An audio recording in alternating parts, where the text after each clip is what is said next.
Hello, good afternoon student. Myself Khushbu Shah. Last time આપણે લેક્ચરમાં engineering mechanics સબ્જેક્ટમાં chapter number 4 centroid and centroid of gravity start કર્યું હતું. એમાં આપણે સેન્ટ્રોઇડ એન્ડ સેન્ટ્રોઇડ ઓફ ગ્રેવિટીની ડેફિનેશન, સેન્ટ્રોઇડ અને સેન્ટ્રોઇડ ઓફ ગ્રેવિટીના ડિફરન્સ એ જોયા હતા અને લેમિના જોયા હતા. આજે આપણે એ લેમિનામાં એક્સ બાર અને વાય બાર કે એક્સ બાર ડાયરેક્ટલી અવેલેબલ છે કે વાય બાર ડાયરેક્ટલી અવેલેબલ છે, સેક્શનમાં જે અક્સિસ છે એ કયું સિમેટ્રિકલ છે એ ફરીથી એકવાર આપણે જોઈએ. તો ફર્સ્ટ આપણે લેમિના જોશું.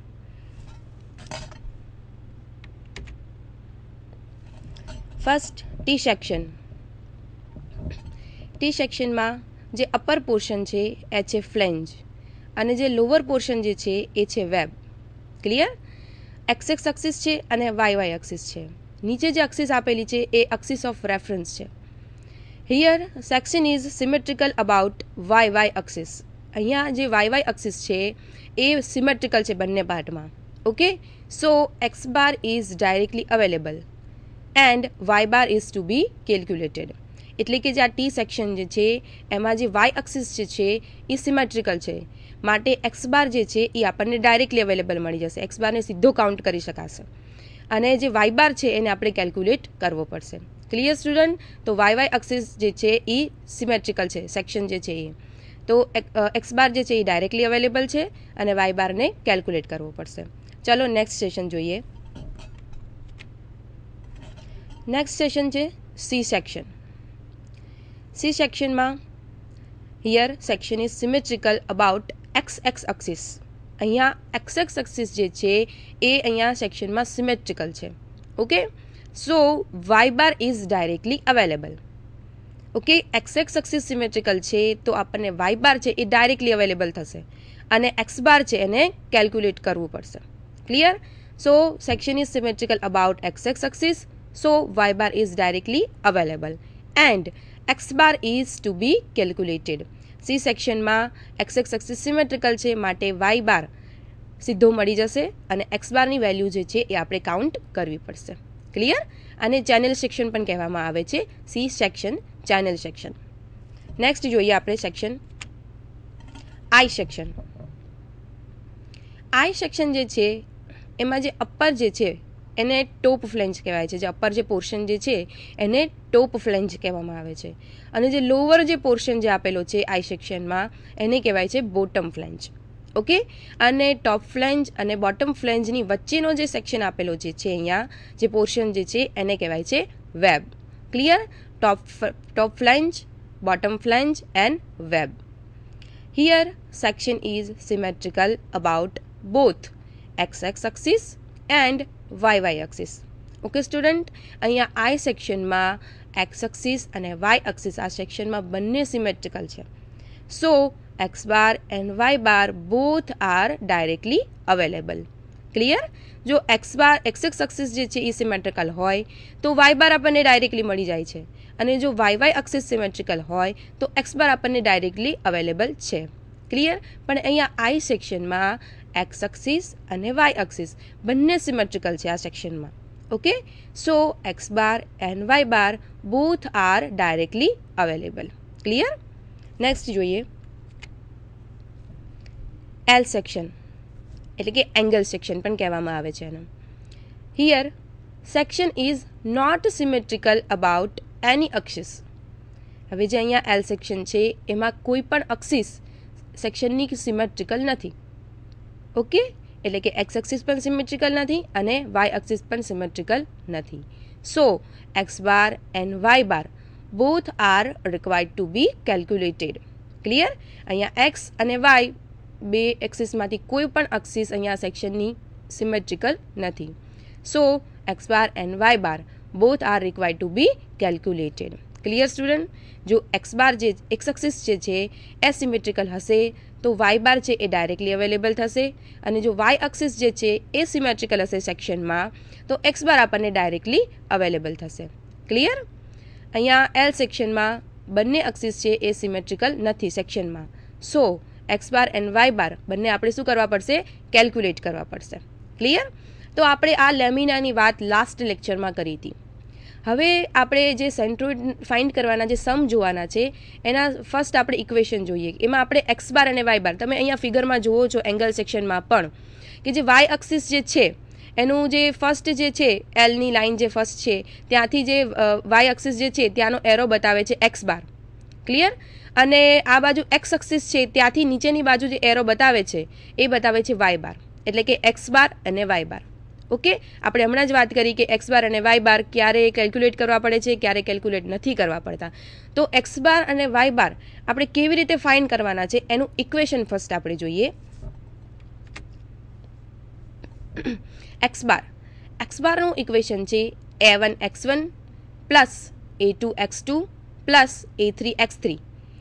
જેટલા નંબર ઓફ પાર્ટ છે સેક્શનમાં એ પાર્ટ પ્રમાણે અંદર પ્લસ કરતું જવાનું છે. Clear? Upon a1 plus a2 plus a3 plus dot dot an. Clear? એટલે કે જેટલા નંબર ઓફ પાર્ટ છે એ પ્રમાણે ઇક્વેશનમાં a3 x3 છે તો a4 x4 એમ કન્ટિન્યુ થશે. અને વાય બારનું ઇક્વેશન છે a1 y1 plus a2 y2 plus a3 y3 plus an yn. Clear? Upon a1 plus a2 plus a3 plus an. એટલે કે જેટલા નંબર ઓફ પાર્ટ છે એ પ્રમાણે. Clear student? તો એક્સ બાર અને વાય બાર એ બંને ફાઇન્ડ કરવાનો આ ઇક્વેશન છે.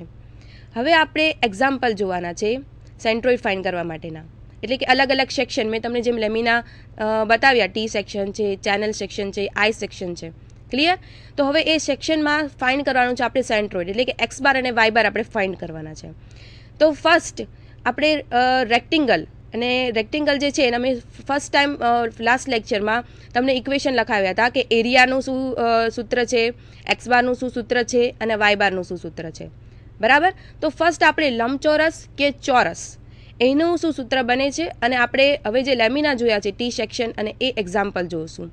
પણ ફર્સ્ટ આપણે એ ફરીથી સૂત્ર જે છે રેક્ટેંગલ અને એંગલનું એ સૂત્ર આપણે ક્લિયર કરીએ. ઓકે? અને સેક્શનમાં કેવી રીતે રેફરન્સ એક્સિસથી એક્સ બાર અને વાય બાર જે છે એને કાઉન્ટ કરવામાં આવે છે ફર્સ્ટ આપણે એ સમજશું. ઓકે? પછી આપણે સમને કન્ટિન્યુ રાખશું. ક્લિયર? તો ફર્સ્ટ આપણે જોઈએ કે રેક્ટેંગલ છે કે એંગલ છે તો એનું શું સૂત્ર બનશે.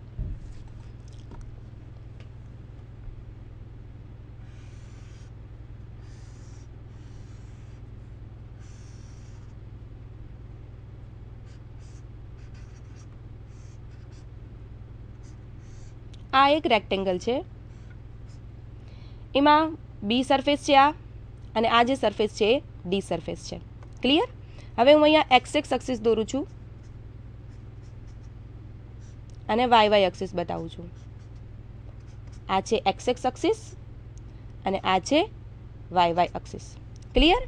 તો જે રેક્ટેંગલ છે એમાં આપણે એરિયા જે છે તો એરિયાનું ઇક્વેશન થશે b into d. Clear? Width into depth, b into d, તો આપણને મળશે એરિયા. હવે અહીંથી આટલો જે પોર્શન જે છે એ થશે એક્સ બાર. ક્લિયર? એટલે કે આ જે રેફરન્સ એક્સિસ જે છે એની રેફરન્સ એક્સિસ અહીંયા આવશે. આ જે એક્સિસ થશે એ શું થશે? Reference axis. ક્લિયર? તો આ રેફરન્સ એક્સિસથી આ જે વાય એક્સિસ છે એનો જે આટલો પોર્શન જે છે એ થશે એક્સ બાર. ક્લિયર? અને અહીંથી આટલો પોર્શન જે છે એ થશે વાય બાર. તો હવે રેક્ટેંગલ માટે એક્સ બારનું ઇક્વેશન શું બનશે? તો કે એક્સ બારનું ઇક્વેશન બનશે, અહીંથી હાફ થઈ જશે. એક્સિસ જે છે એ રેક્ટેંગલ છે એની કઈ છે? હાફમાં બતાવેલી છે, વાય એક્સિસ. ક્લિયર?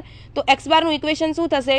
તો કે B upon 2, B by 2. Clear? એટલે કે એક્સ બાર જે છે એનું ઇક્વેશન આપણને મળશે બી બાય 2. એટલે કે આટલો જે પોર્શન જે છે એ બતાવેલો છે એક્સ બાર, અને આટલો જે પોર્શન જે બતાવ્યો છે એ બતાવ્યો છે વાય બાર. તો વાય બારનું અહીંયા ઇક્વેશન બનશે ડી બાય 2. ક્લિયર? જેમ એક્સ બારનું ઇક્વેશન બન્યું છે બી બાય 2, એટલે કે આટલો પોર્શન જે છે એ થશે બી બાય 2. પૂરી એની લેન્થ છે બી, તો હાફ પોર્શન થશે બી બાય 2. અને અહીંયા પૂરી એની લેન્થ છે ડી, માટે એનો હાફ પોર્શન થશે ડી બાય 2. ક્લિયર? તો રેક્ટેંગલ માટે એક્સ બાર અને વાય બાર, અને એરિયા થશે બી ઇન્ટુ ડી, અને એક્સ બાર થશે બી બાય 2 અને વાય બાર થશે ડી બાય 2. ક્લિયર? હવે આપણે જોઈએ સેક્શન. ઓકે, હવે હું પર્ટિક્યુલરલી એક ટી સેક્શન ડ્રો કરું છું.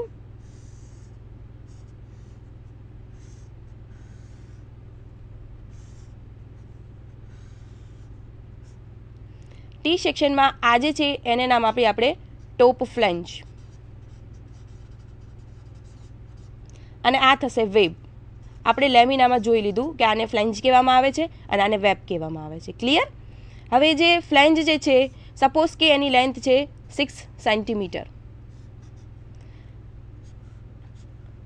આનો ગેપ છે 2 સેન્ટીમીટર. ક્લિયર? અને આ જે છે એ માપ છે, અહીંથી આટલું મેઝરમેન્ટ છે 4 સેન્ટીમીટર, અને આ પણ છે 2 સેન્ટીમીટર. ક્લિયર? તો હવે ટી સેક્શનમાં આપણે સેન્ટ્રોઇડ ફાઇન્ડ કરવો છે, એટલે કે એક્સ બાર અને વાય બાર ફાઇન્ડ કરવો છે. તો ફર્સ્ટ જે સેક્શન જે છે ટી સેક્શન, અત્યારે એ શેપ દેખાય છે ઇરેગ્યુલર. ક્લિયર? ઇરેગ્યુલર શેપ છે, પણ આપણે જો હું અહીંયા એક આ લાઈન ડ્રો કરું છું, તો હવે અહીંયા આપણને બે પોર્શન જોવા મળે છે, બંને રેક્ટેંગલ છે. ક્લિયર? તો હું સપોઝ કે આને આ શેપને નામ આપું છું 1 અને અહીંયા નામ આપું છું 2. ક્લિયર? હવે અહીંયા આપણે એક્સિસ ડ્રો કરીએ.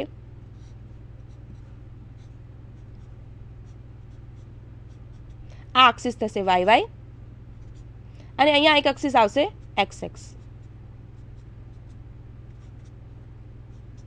ક્લિયર? અહીંયા જે વાય વાય એક્સિસ જે છે એ સેક્શનમાં શું છે? સિમેટ્રિકલ છે. આપણે હમણાં જોયું છે લેમિનામાં. ક્લિયર? તો વાય એક્સિસ જે છે એ સેક્શનમાં સિમેટ્રિકલ છે, સો આપણને એક્સ બાર જે છે એ ડાયરેક્ટલી અવેલેબલ થઈ જશે. ઓકે, તો એક્સ બાર જે છે, તો એક્સ બારનું ઇક્વેશન શું થશે? એક્સ બાર જે થશે એ થશે b/2, મીન્સ કે આ જે લેન્થ જે છે એની 6, તો 6/2 ઇઝ ઇક્વલ ટુ 3 સેન્ટીમીટર. તો એક્સ બાર અહીંયા આપણને ડાયરેક્ટલી અવેલેબલ થઈ ગયો. જે આપણને લેન્થ આપેલી છે સેક્શનની અપોન 2 કરવાનું છે, એટલે કે 6 સેન્ટીમીટર આપેલી છે, તો 6/2 is equal to 3 centimetre. Clear? તો એક્સ બાર અહીંયા આપણને ડાયરેક્ટલી અવેલેબલ થઈ ગયો છે. હવે આપણે વાય બારને ફાઇન્ડ કરવાનો છે. ક્લિયર? તો હવે જે વાય બાર આપણે ફાઇન્ડ કરવો છે, તો ફર્સ્ટ એને પાર્ટ વાઇઝ આપણે ફાઇન્ડ કરવું પડશે. તો ફર્સ્ટ જે છે આને આપણે આપ્યું છે પાર્ટ નંબર 1. ક્લિયર? અને આ જે છે પોર્શન એ છે પાર્ટ નંબર 2. તો ફર્સ્ટ પાર્ટ નંબર 1 નો આપણે એરિયા ફાઇન્ડ કરશું, અને y1 એને નામ આપશું વાય બારને શોધવા માટે y1. ક્લિયર? તો જે ફર્સ્ટ પાર્ટ છે એનો a1 થશે. શું થશે? એરિયા. રેક્ટેંગલ છે તો એનો એરિયા શું થશે? b × d.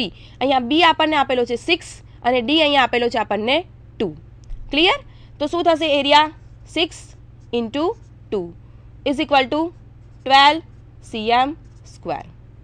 ક્લિયર?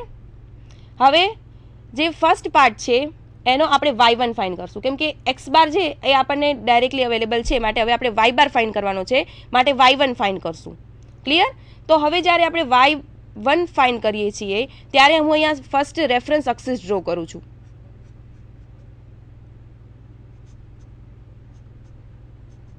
બરાબર? આ જે એક્સિસ છે, એક આ એક્સિસ અને આ એક્સિસ, એ બંને એક્સિસ શું છે? Reference axis. ક્લિયર?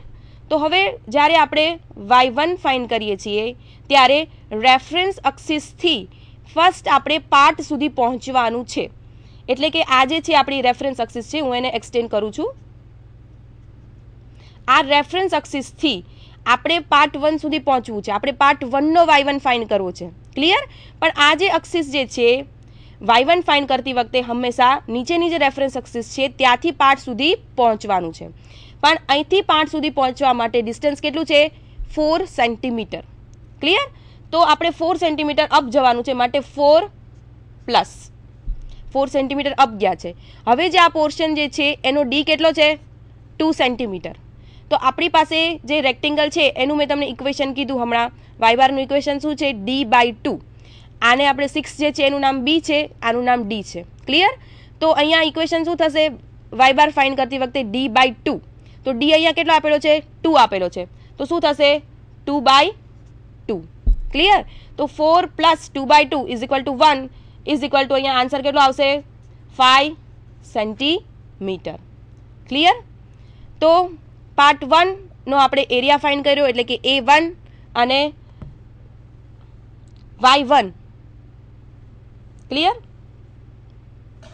a1 થશે 6 into 2 is equal to 12 centimetre clear આ 6 into 2 એટલે આપણે શું ફાઇન્ડ કર્યો અહીંયા a1 ફાઇન્ડ કર્યો છે એ મળ્યો છે આપણને 12 સેન્ટીમીટર અને y1 જ્યારે આપણે ફાઇન્ડ કર્યો ત્યારે આપણે આ અક્ષિસથી ક્યાં ગયા છીએ અપ ગયા છીએ અપ શું કામ ગયા છે આપણે પાર્ટ 1 સુધી પહોંચવા માટે કેમ કે આપણે પાર્ટ 1 નો y1 ફાઇન્ડ કરવાનો છે ક્લિયર તો આપણે 4 પ્લસ કર્યું છે અહીંયા 4 પ્લસ અને અહીંયા ઇક્વેશન શું છે રેક્ટેંગલનું d/2 માટે અહીંયા 2/2 લખ્યા આપણે ક્લિયર તો 4 plus 2/2 is equal to 1 is equal to 5 centimetre clear તો આ જે છે એ પાર્ટ નંબર 1 માટેની વાત થઈ હવે જે છે પાર્ટ નંબર 2 માટે તો પાર્ટ નંબર 2 જે છે એને નામ આપશું આપણે એરિયાને A2 બરાબર અને y બાર જે ફાઇન્ડ કરશું એનું નામ આપશું આપણે y2 ક્લિયર તો જે પાર્ટ નંબર જે 2 છે એ પાર્ટ નંબર 2 નો A2 આપણે જોઈએ A2 શું થશે તો કે એની કેટલી છે લેન્થ 4 અને આ માપ કેટલું છે 2 સેન્ટીમીટર ક્લિયર એટલે કે આપણે સરળ લેંગ્વેજમાં કહીએ કે લેન્થ ઇન્ટુ વિડ્થ ક્લિયર તો 4 સેન્ટીમીટર ઇન્ટુ 2 સેન્ટીમીટર એનું શું શોધવાનું છે આપણે એરિયા એટલે કે ક્ષેત્રફળ તો A2 થશે 4 into 2 clear is equal to 8 cm square clear A2 find થઈ ગયું હવે આપણે શું ફાઇન્ડ કરવાનું છે y2 હવે આ જે સેકન્ડ પાર્ટ છે એ આ અક્ષિસને ટચ થયેલો પાર્ટ છે ક્લિયર જો આપણે આ 4 અહીંયા પ્લસ કર્યું હતું કયા પાર્ટમાં પાર્ટ નંબર 1 માં કેમ પ્લસ કર્યું કેમ કે જે આ ફર્સ્ટ નંબરનો પાર્ટ જે છે એ આ અક્ષિસથી એટલે કે આ રેફરન્સ અક્ષિસથી 4 સેન્ટીમીટર જેટલો અપ છે માટે અહીંયા આપણે કેટલું પ્લસ કર્યું 4 પ્લસ કર્યું છે ક્લિયર પણ જે આ સેકન્ડ નંબરનો જે પાર્ટ જે છે એ આ અક્ષિસને તો ટચ થયેલો જ છે માટે એમાં કોઈ પણ ડિસ્ટન્સ પ્લસ કરવાનું રહેતું નથી સીધું આપણે સૂત્ર એપ્લાય કરવાનું છે d/2 ક્લિયર તો અહીંયા d કેટલો છે આનો 4 સેન્ટીમીટર ક્લિયર તો y2 એ મળશે આપણને 4/2 is equal to 2 centimetre clear તો પાર્ટ નંબર 1 અને પાર્ટ નંબર 2 નો આપણે શું ફાઇન્ડ કર્યો a1 y1 અને a2 y2 પછી આપણે ઇક્વેશન તો x બાર અને y બારનું જોયું જ છે ક્લિયર y બાર હવે આપણને x બાર તો ડાયરેક્ટલી અવેલેબલ થઈ ગયો છે ક્લિયર કેમ x બાર ડાયરેક્ટલી અવેલેબલ